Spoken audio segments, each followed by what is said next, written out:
Welcome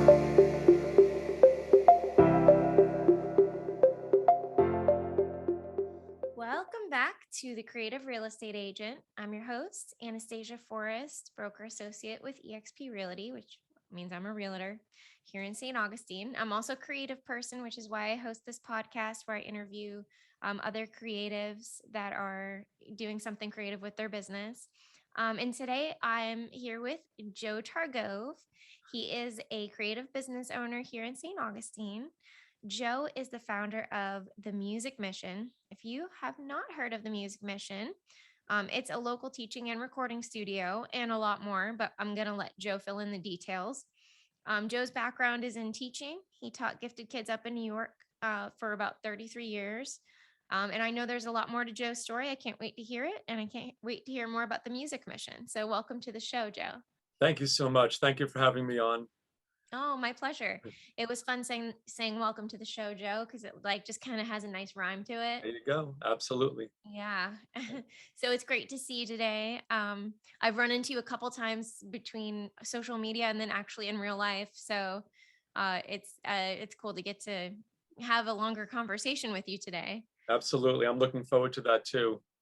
Yep. I like watching your Facebook feeds and how you are feeding into your business and how you take all different approaches to real estate, and obviously with your music and ukulele on your front lawn and feeding into your family. It's a beautiful thing to watch, and I'm glad to be friends with you. Oh, thanks. Mhm. Yeah, it's nice to have those, the good things in our life that bring us joy. Absolutely. You don't have to give them up just because you have a career or something. Exactly. Yes, absolutely. So I want to hear more about first of all, I want to hear what part of New York you're from. Well, I was born in the Bronx and grew up in a small little area called Yonkers, which is the north side of the Bronx, and had an interesting childhood. Didn't have much, but I was given the gift of music as a kid from my mom, who was a professional musician and a music teacher. And while we were lacking in other things, we were fed the love of music, and our living room, instead of having couches and love seats and TVs, had a grand piano, amplifiers, drum sets, microphones, and we spent a lot of our time together as a family playing music together and switching instruments, and it was as normal as people coming home and watching Netflix. So it was an interesting childhood. Yeah, That is so cool. it Wow, I really love your is. mom. That's so It really cool. is. Oh man. So you're from New York, like real New York, New York. I wasn't sure if you're from the state or the city, but you were in the city, huh? Yeah, and Yeah. then I taught school on Long Island for 33 years, as you mentioned before, and it's a nice suburb. I'm a little more comfortable in Florida right now at this time of my life, and absolutely love St. Augustine. I've been here for a little over 2 years now. July 4th of this summer was my second year, so now I'm going on year three, and absolutely love this town. So it's definitely been a big change, but I'm very comfortable here and have made some amazing friends and gotten to know myself better, and got married last May. So it's been a lot of blessings. Oh man, congrats. Thank you. I saw that you got married. I mean, Yes. Facebook, but congratulations through, Thank you. face to Yeah. face. That's awesome. No, what an amazing change. Yeah. I am also from New York. I'm not from the city, but I was born in Rochester, New York. Oh, And lived there till about age 10 okay. when my family moved here to St. Augustine. But there's a big music presence in that area in New York in general, I think, because Yes. even in Rochester, we had really amazing programs at school. I mean, I was playing violin in the like third grade, I think, for maybe even first grade. Yeah.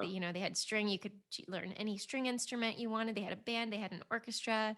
Yes. So what kind of environment was your mom teaching in? I'm just curious. Was she in a Yeah. school like that? She was an elementary school music teacher. Mhm. So she was a pianist and an accordion player. Back in the 40s, she played with the big bands, that swing era, and she performed with some of the greats. And when I was a kid, we would go down to Manhattan to a small room, probably the size of the Music Mission, maybe a 1,500 square foot space in the city, and it was called the New York Jazz Museum. And it was basically a big empty room with a small stage, and you could rent a cushion to sit on for $1. And then you would go into this room at 1 o'clock on a Sunday afternoon, and whatever great jazz musicians were in town playing large places, they would all come together and just jam at the Jazz Museum.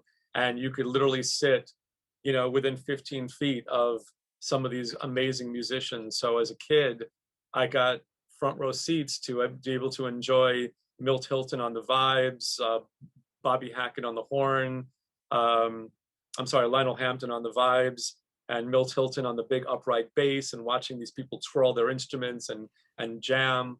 And it was just so eye-opening for me. And then for an extra $1 at the end of the show, they would sell you a black and white photo and sign it for $1. And so for $2, it was heaven for an afternoon. And I remember like that was my beginning. And I still love jazz and blues and scat singing and all that improvising. To this day, I love syncopation and funk now as a drummer. I play a lot of instruments, but my drumming, I love the funk. And it all goes back to those roots, being fed that.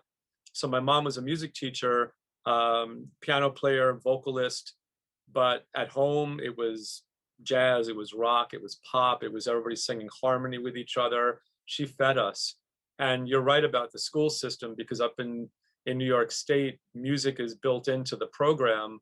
So kids would, when I taught classroom, kids would leave my room from education, their subjects, to go into music lesson, and they'd come back and catch up on what they missed. And there was orchestra and band in the morning and chorus before school and concerts all the time. And it was just built into the day. And I wish that that was in all school districts. I really do. I know that down here they do guitar lessons are built into electives in the high school.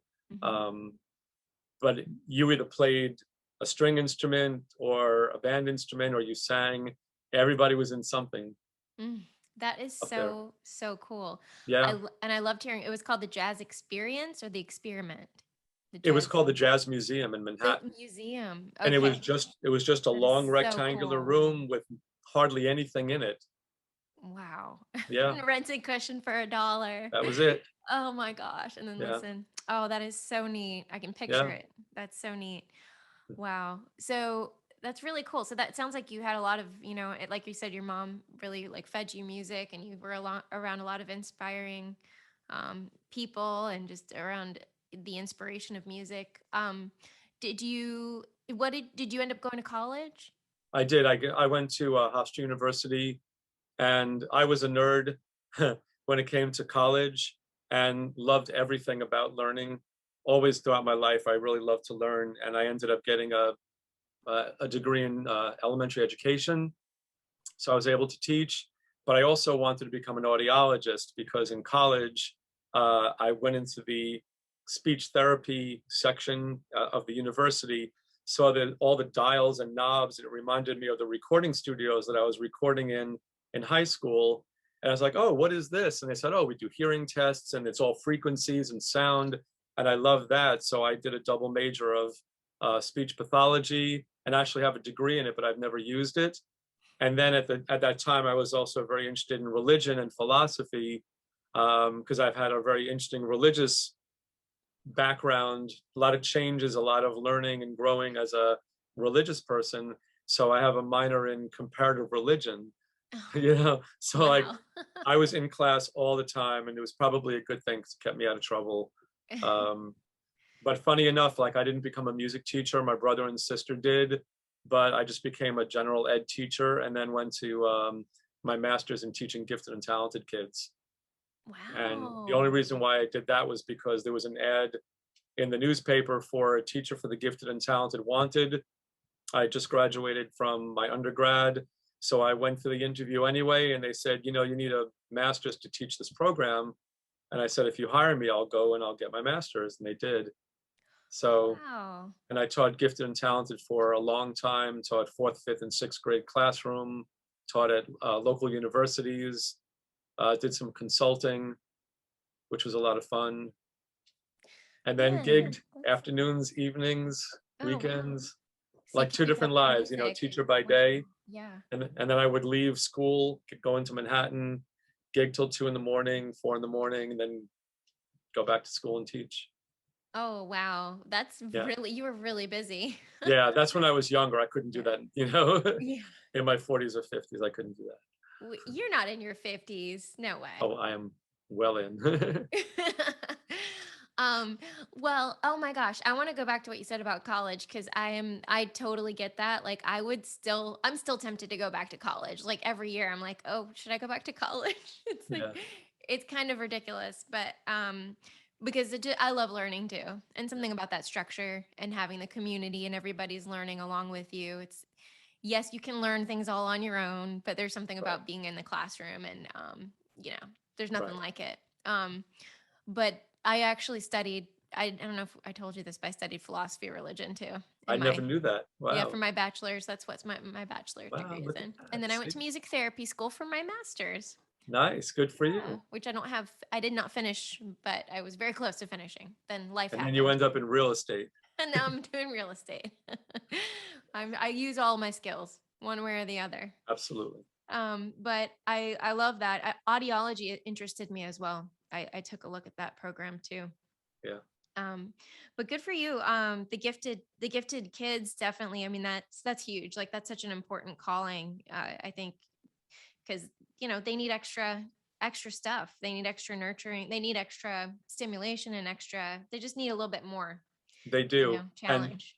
And what I also found in teaching the gifted program throughout my career was that when you take the activities that you do with the gifted kids and you do them with the kids who struggle with learning, they do in some cases just as well, because Wow. when you're working with enrichment, you're looking for creativity. You're not looking for one specific answer, which is what classroom is usually looking for. What's, 6 times 8, it's 48.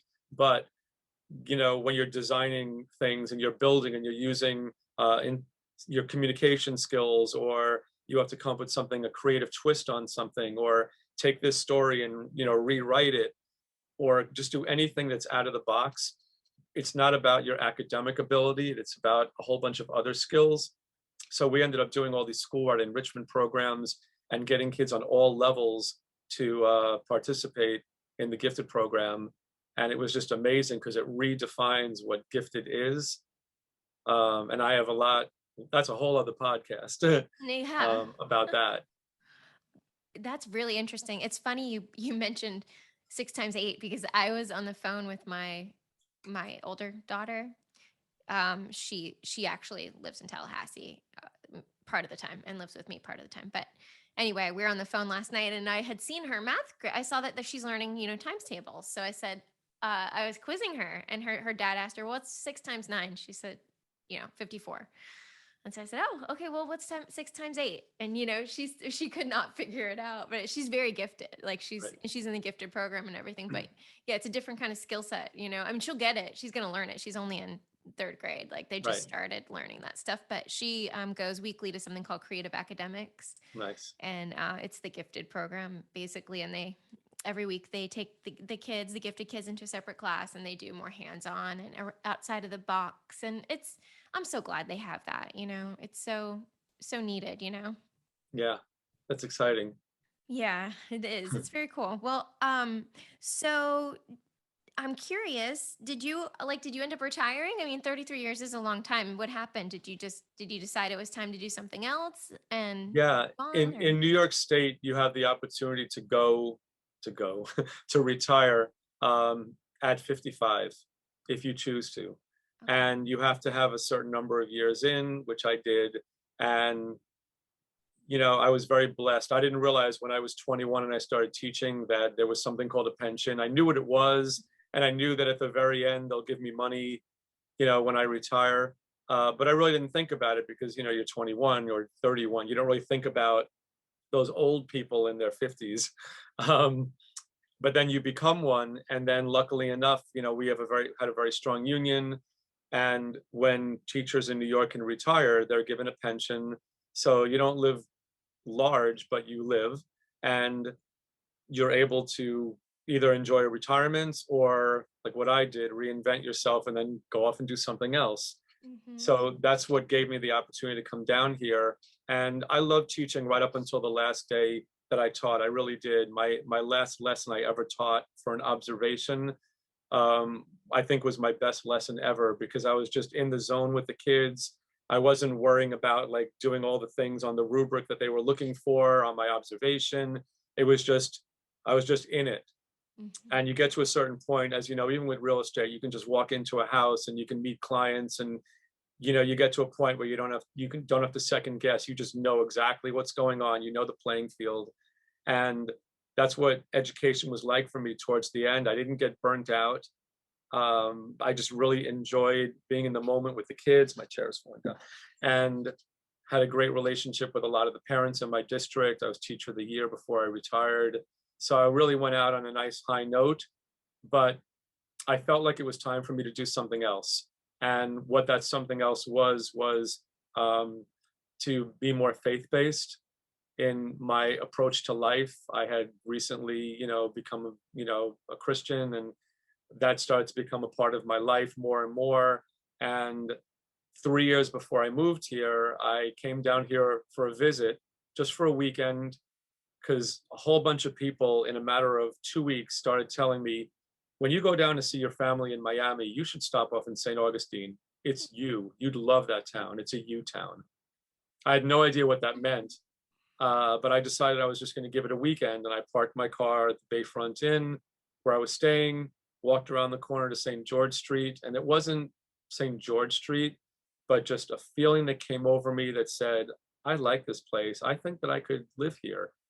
Wow. And I went back home and I said, I'm going to move here in 3 years.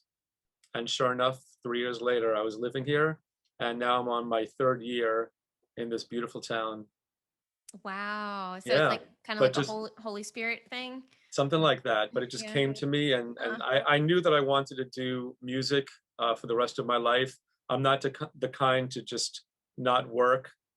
I used to be a workaholic up in New York, but up there it was a whole different mindset. Down here, it's community, it's feeding into kids.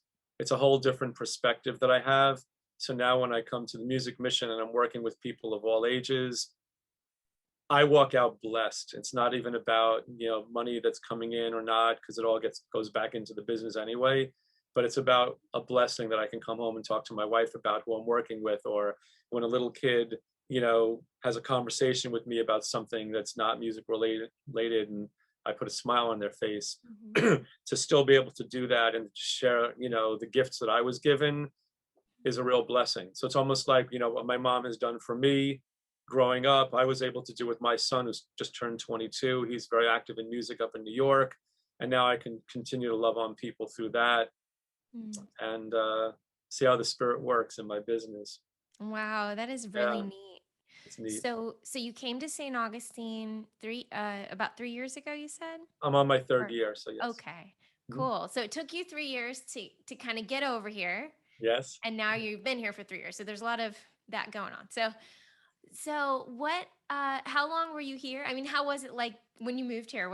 Did you have a I mean, what was the adjustment like? And then how did you start how do you think to start the music mission? How'd that come about? It was an adjustment, because coming from New York, we're it's very different up there. So coming down here, I had a cultural adjustment. My sarcasm was very abrupt. So I had to shed that skin. Um, and also, you know, not to get too much into a religious conversation, but when somebody becomes a Christian and they turn their life over to Christ, what happens a lot of time is that you're going to be challenged. Adversaries are going to come, and there are going to be things put in your path that are going to challenge you, spiritually, emotionally, physically.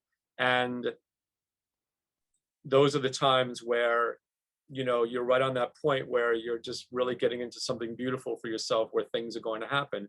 And I believe it's the same with anything. Whenever you, like, your business is really lighting up and you're doing a lot in this community, and you're selling and you're really making a presence, you're going to affect other people around you, because it's part of, there's going to be jealousy, there's going to be issues, there's going to be things that come up, and you have to tough it out, and you have to say, okay, from adversity comes reward. And for me, it was a spiritual battle. with people coming into my life that presented themselves one way, turned out to be a different way. Um, I got to take a hard look at myself and how I was behaving with certain things, and what I thought was New York funny was Mm-hmm. not as received down here. I was very, walk in, take it, it's that New York style where you just go in and you own it. Mm-hmm. Um, and I was told by, some friends that I made, slow down, Joe, we do things differently down here, work your way in. And I was like, okay. So I've slowed down a lot in terms of that New York aggressive personality. And I've tamed a lot of that and shed a lot of that. And things that I value now are a lot different than things that I valued 5, 10 years ago, because it's a whole different lifestyle. Up in New York, your taxes are $12,000 a year.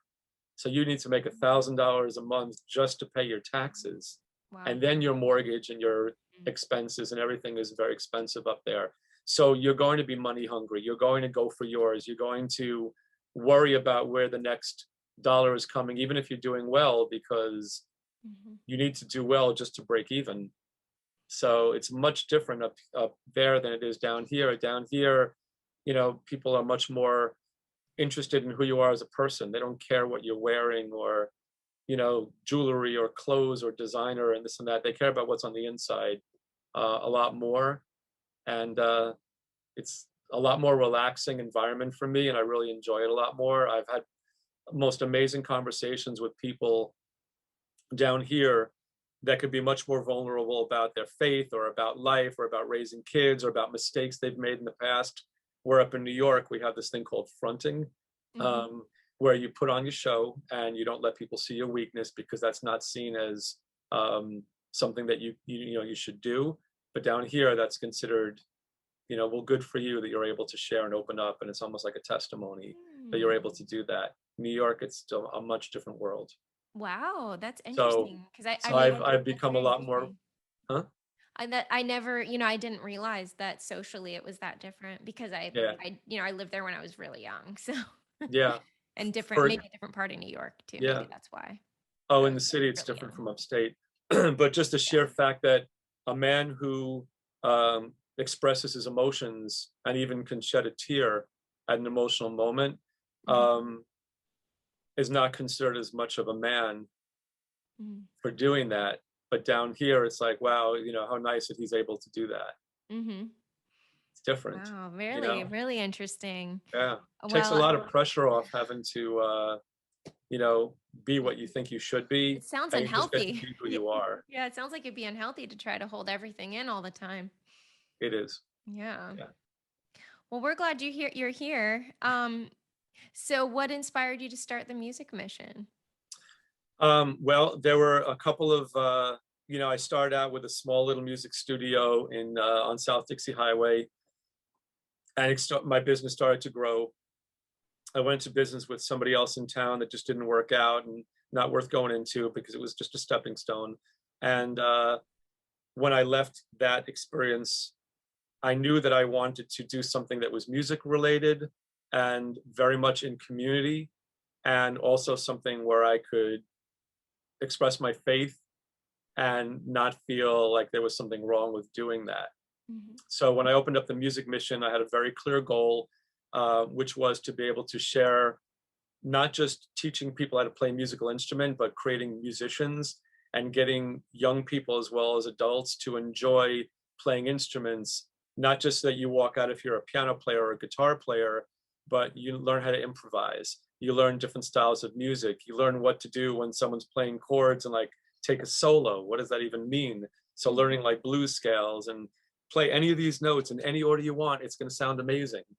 And when they do, they're like, wow, that was amazing. And parents are videotaping their kids. And, it's a whole different approach to music.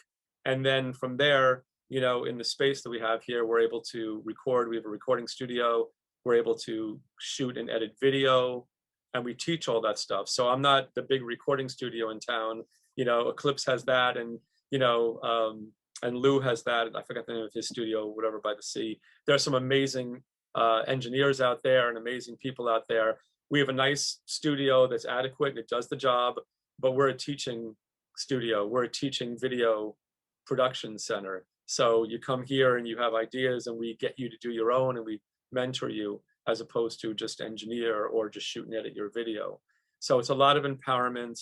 And then for me, the best part is that I can have conversations about God openly when people want to have them. If they don't, they don't, because we have non-religious people that come here, and that's fine. But my goal, personal goal, is to be able to have people experience time with me and time with the Music Mission, and then walk out over here and think, what does Joe have going on that makes him so happy? Is it his business? Is it teaching?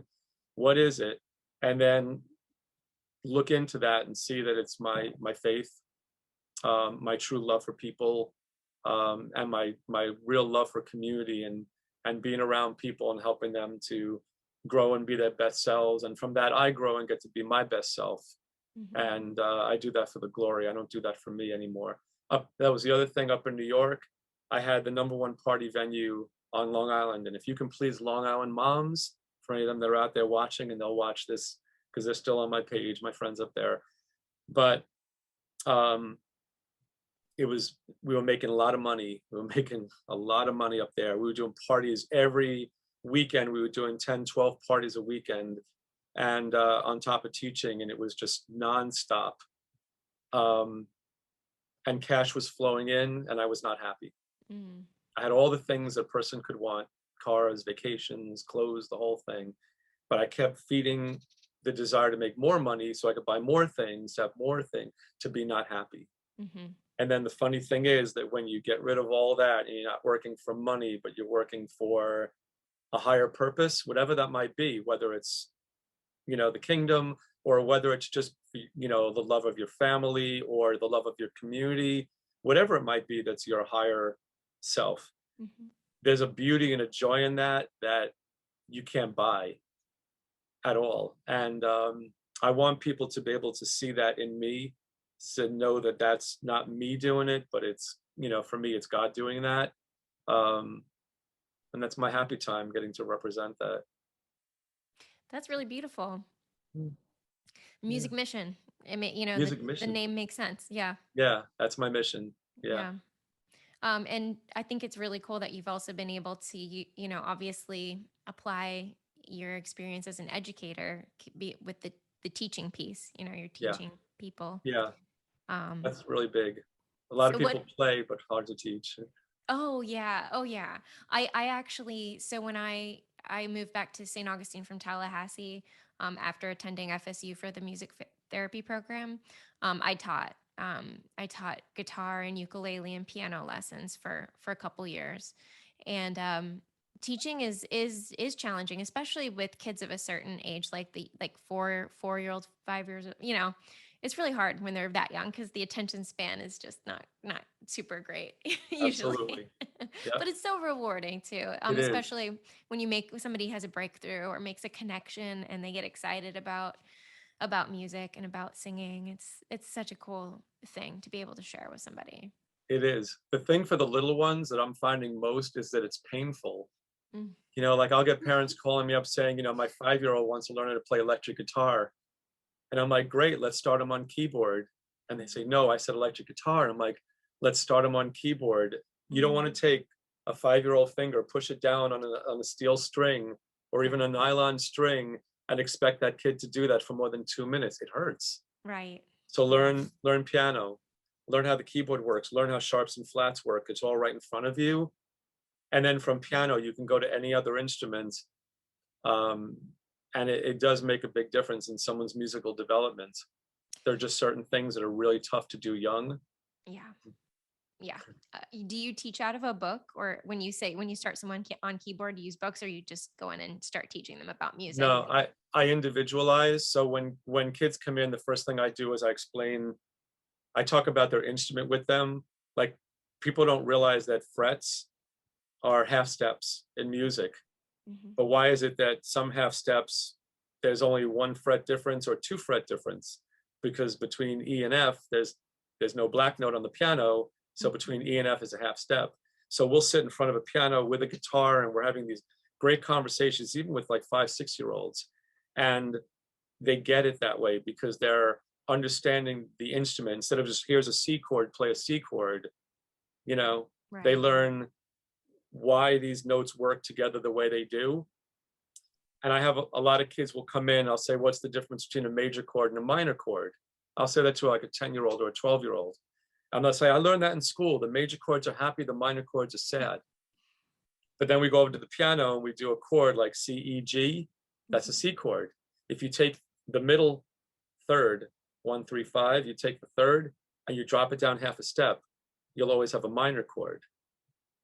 Oh, does that work every time? Yeah. So then we'll do a G chord, G, B, D. What's the minor?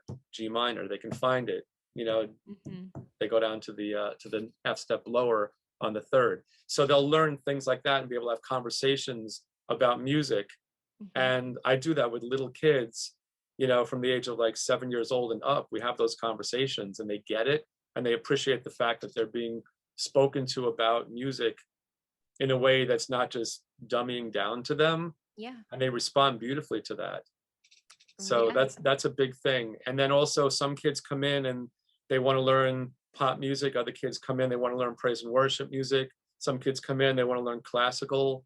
So I get to know the student. I sit with them, you know, first lesson is getting to know them, trying to understand like, you know, why they chose the instrument, why they want to come in, what do they listen to, where do they see themselves in their perfect musical life? What's your goal? And some kids will say to me, I go to Anastasia Baptist and I want to be on that worship stage, worshiping Jesus and helping bring people to God. I'm like, oh, and you're 8 years old? Yeah.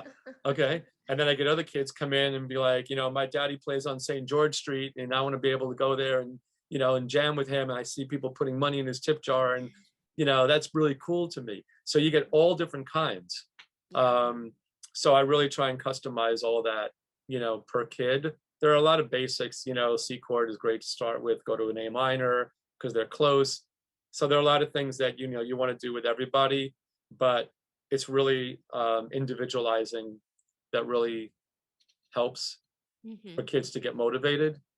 Yeah. And then have good conversations with them. I love to listen to music with kids as part of their lesson. I'll get, you know, kids playing bass. I have a lot of bass players this year. For some reason, I have 5 bass players this year. Wow. But I'll throw on something from Flea from the Red Hot Chili Peppers and they'll watch his fingers go, or Charlie Parker. And we'll do different styles of music and just show them, you know, like what does funk bass look like? What does slap bass look like? And they get to see like what these professionals are doing. And they're like, will I ever be able to do that one day? And I'm like, if you practice, you can do it. Yeah. So Oh it's man. motivating. Yeah, Yeah. definitely. Wow. I like how you sneak the music theory in there. It's a lot more fun than like taking a music theory book and being like, all right, here's our music theory book. Here's our recital book. Here's our lesson book. Yeah. No, you're like, oh, okay, this is how you make a C minor. It's the Yeah. one, you know, the flat 3 and the 5. Right. And also to be able to, like, for the kids who come in with singing lessons, to be able to sing a song is great, but then to be able to do the harmony track on Mm. that song. And I'll Mm-hmm. do that with kids after 6 months of singing lessons. We're going to do the song, whatever it is, um, Rescue by Lauren Daigle. Make up a harmony part to it.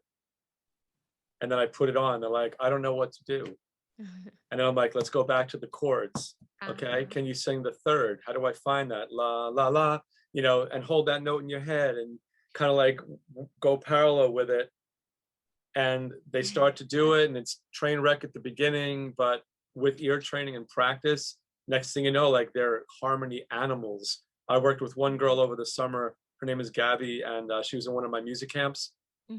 She got so into harmony that like she has no interest in singing melody on anything. She just loves to find the harmony. And if other people are doing a harmony part, she'll find a different one. Oh, And she loves cool. to challenge herself by like doing that ear training. And she's just a beast when it comes to music now because of that. And it was just that whole week was just all about harmony for her. Oh, that's awesome. Yeah, it's really neat to see kids jump those different levels. Yes, that's Yeah. magical when you start finding the harmonies. I try to sing harmony with my children, or I'm thinking of my 4-year-old, and I can't though. It messes her up because she loses the melody if I try to sing the harmony. Yeah, or they jump onto your part. Yeah, Yeah, we'll that get there happens, and though. then eventually they start to separate. Yeah. Yeah. Well, I love it. I love the way that it sounds like the way you teach and the way that you approach introducing people to music. So what is the oldest and youngest? Like you said, you teach all ages. So I'm just curious. I have a 5-year-old and I have a 72-year-old. Oh, wow. Yes. Wow. What's the 72-year-old learning? She's actually songwriting with Oh, me, which is really beautiful. interesting too. Oh, Yes. wow. Oh, that's Mhm. so cool. It is almost like music. You're doing music therapy too, in a It's way. it's amazing and very empowering too, that you said that. I started working with a gentleman, must be in his mid to late 50s, and he came in last Friday with a song that he wrote, and he wants me to help him to improve his songwriting skills, and he wanted to learn how to write a hook, or is there a hook in this song? Where's my chorus? And what he thought was his chorus really was a verse, and he didn't really have a hook. So we talked about it, and I started asking him all these questions about why did you write the song? What's your background? What's your connection? What do you want people to take away at the end of listening to your song? And everything that he said, I'm jotting it down, I'm scripting it in bullet points on paper, and I'm like, this is your song. And he's coming back in actually after us, he's coming in at 2, and he's so excited. He's like, the song is now called "The Heartbeat of America," and it used to be something else, and now he's like focused because he's getting a message out, Yeah. and he's motivated now to go in and record the song and everything. But just by having those conversations, it's very revealing to a person to figure out, well, why am I writing this song? Mm. What's my connection to it? And he was telling me about his childhood growing up in I forgot which part of Florida he was in. Some Mims. Is there a town called Mims? I'm not sure, but I believe it's possible. Yeah, it's a small little Mhm. town. He grew up, like, he called himself a redneck, and he said that people used to call him a redneck, but he didn't think he was. And he ended up becoming an engineer and doing all these amazing things with his life. Mhm. Um, and the song was supposed to be about the working man, Mhm. but it was really about the people that he grew up with and how difficult it was to get out of the expectation that people had for him, that all he was going to do was just be a mechanic. That's what his Oh, guidance counselor said to him wow. in high school, Wow. when they were looking at career paths. Uh-huh. You could probably end up being a mechanic working in someone's shop. And Hmm. he ended up, I think I'm going to go to college, and he became an engineer, and he's got a doctoral degree, and Oh, phenomenally wow. intelligent man. So Yeah. after conversation, and it was therapy, because he went home, rewrote the song, but now he has a deeper understanding about his roots and how they play out in his life now. And because obviously years later, he wants to write a song about it. Wow. That is So so it's very neat. interesting. Very interesting. Yeah. It's Yeah, like a life analysis or a life review or something. right. Um, so I know you got stuff going on. I don't want to keep you too long, but one question I definitely wanted to cover with you because I feel like our audience would get a lot out of it. Seeing as how you've gone from a full-time traditional job with a boss while doing your business on the side and your music on the side, but you had that 9 to 5 to now running your own boss. Like this is your project, this is your thing. So do you have any advice from anybody who might be considering an entrepreneurial venture as their full-time thing? Absolutely. There's so many things to say on this. First of all, the bottom line is that we all need money to live. Okay. So if you're going to go into business, you need to make some money. So that is important to some degree. But if it becomes a business for the sake of making money, and that goes above your community and the blessing that it is to work with whoever it is that's put in front of you, your business will not thrive. In other ways, you can make a lot of money, but again, you won't be happy. You might not be happy. Mm. Um, but I think that the success that I've felt in my business is that it's very, very obvious that I don't do this for money. Okay. I do it because I truly enjoy people. I find people funny. I find people interesting. I learn from everybody. Um, and I feel like getting out there in the community is doing God's work. And I really want to do that. But you have to take a genuine interest in the people that you're working with, and everybody that comes in your door. Like in town, you walk into a place, welcome in, welcome in, welcome in, welcome in.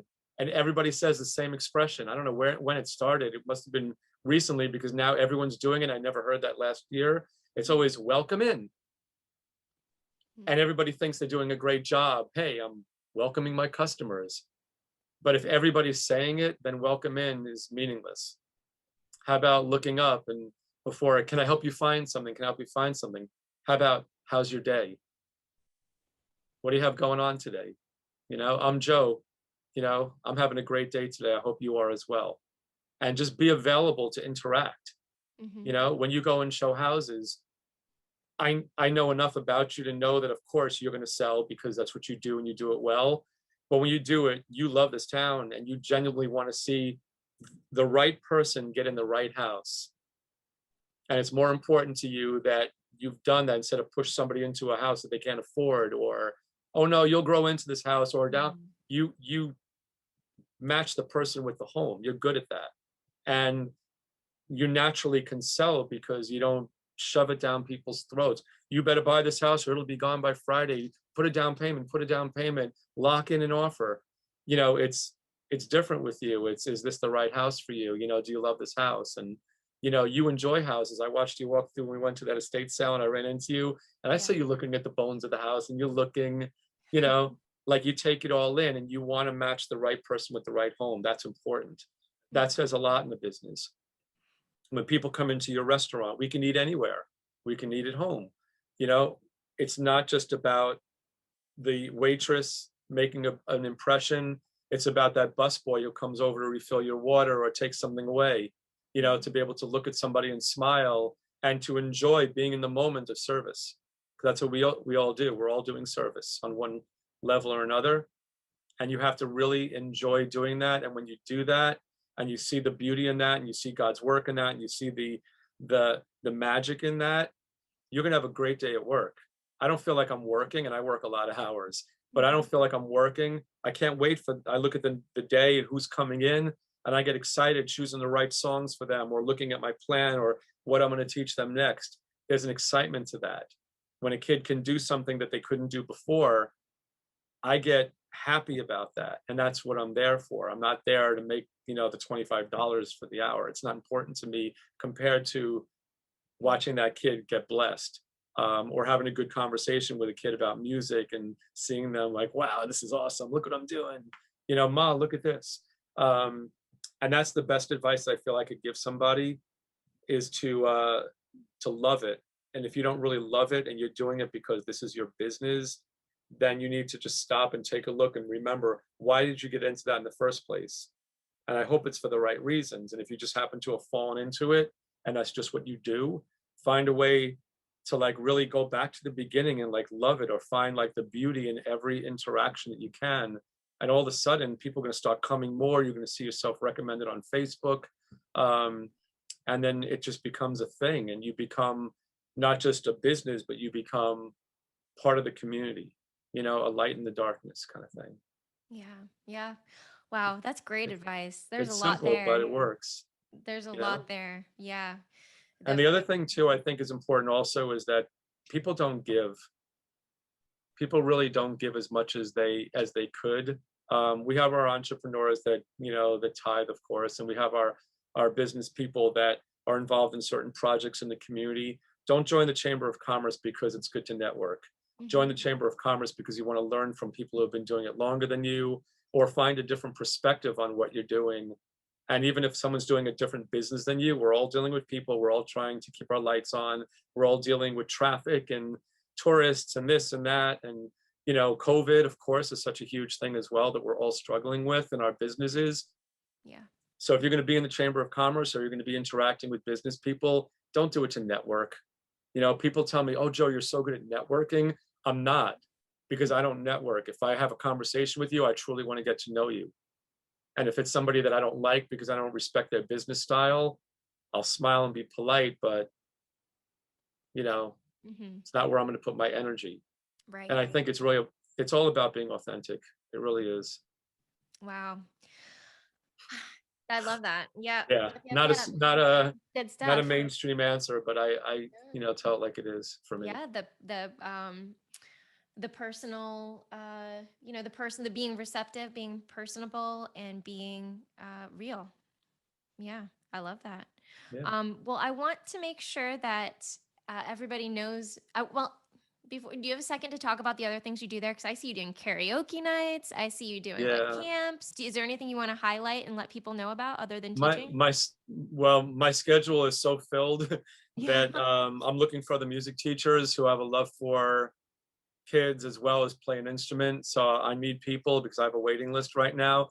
But the highlight of what I'm doing, honestly, is we're going to start putting together praise and worship nights where people can come and just play praise and worship music and just come and listen or get involved. That's a big thing that we have coming up. But last summer, we did music camps. We did 5 different weeks of music camp. From Monday to Friday, the kids write a song with a group of kids. They shoot the music video, they edit the video, they learn how to play an instrument and perform that song Friday afternoon for a show in front of 60 or 70 people. And that's so amazing because I challenged a lot of my music students to try an instrument that they never touched before. So my drummers were picking up Wow. the bass, guitarists were picking up the piano. And it's amazing because I've had kids on Monday say, Mr. Joe, I don't think that I'm going to be able to perform on Friday. This is too much for me. And I say, okay, go through the motions and do everything, even the rehearsals. And Friday lunchtime, you let me know. And if you can't do it, you can video the show and it's just fine, no pressure. And then by Tuesday or Wednesday, I never hear it again. And they're all in and they all do it. And they're so proud of themselves afterwards. I've watched so many kids in 5 days grow as musicians, songwriters, um, the way they look at music, the way they understand music, the way they interact with other kids, because your band is your second family. It was just such a magical thing. So I cannot wait till next summer. So I want to highlight that. And then also a quick shout out. I was asked to become part of this organization here in town called the Biz Kids, BIZKIDZ. And we do entrepreneur camps. We do marketplaces where we're teaching young kids how to become business people by taking their skills, their crafts, whatever they have that they think is a business, and we teach them how to go out and sell it in the community. And we teach them commerce skills. We teach them interaction, how to present like a grown up instead of somebody walking up to your booth and you just stand there waiting for them to buy something, and leadership skills. And we did a Shark Tank camp this summer that was amazing for a week and had a lot of people in town come in and, watch the kids, present each day. That was a lot of fun. So looking forward to developing that with Kimberly and Kendra, my partners in that, and just growing the music mission, you know, as much as I can in the time that I have available. That all sounds like so much fun. I just Yeah, want to say that. it I might is. come be part of your music camp next summer. Right? You'd be an amazing fit, but I know you're I'll busy. be the oldest one there. Yeah. That's so cool. Yeah, you guys. I want to make sure people know how to find you. Maybe check out your website to learn Yes. more. Mhm. So go ahead and share your website Okay. info. Thank you. I appreciate that. So on the internet, it would be the Music Mission FL because there are other music missions out there. So we're themusicmissionfl.com. And then on Facebook, it's just the Music Mission. And my name is Targove, Joe Targove, Targove. So people can find me there. Um, but definitely follow and share and like on my Facebook page and Instagram. It's the Music Mission as well. And just see all the amazing thing the kids are doing. We have some music videos up on the website the kids have done over the summer, a lot of pictures, a lot of testimony. Um, and I'm just looking forward to an amazing year coming up. That's Yeah. awesome. That's Yep. awesome. Well, I'm gonna go, and I want to say thank you so much, Thank Joe, you. for being part of the show today and allowing me to interview you. It's been Oh, an it was my absolute pleasure. pleasure. Thank you. Yeah.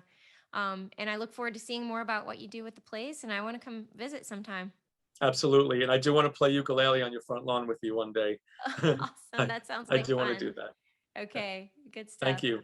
Yeah. Thank you. Have a good day. You as well. Bye. Okay. Bye.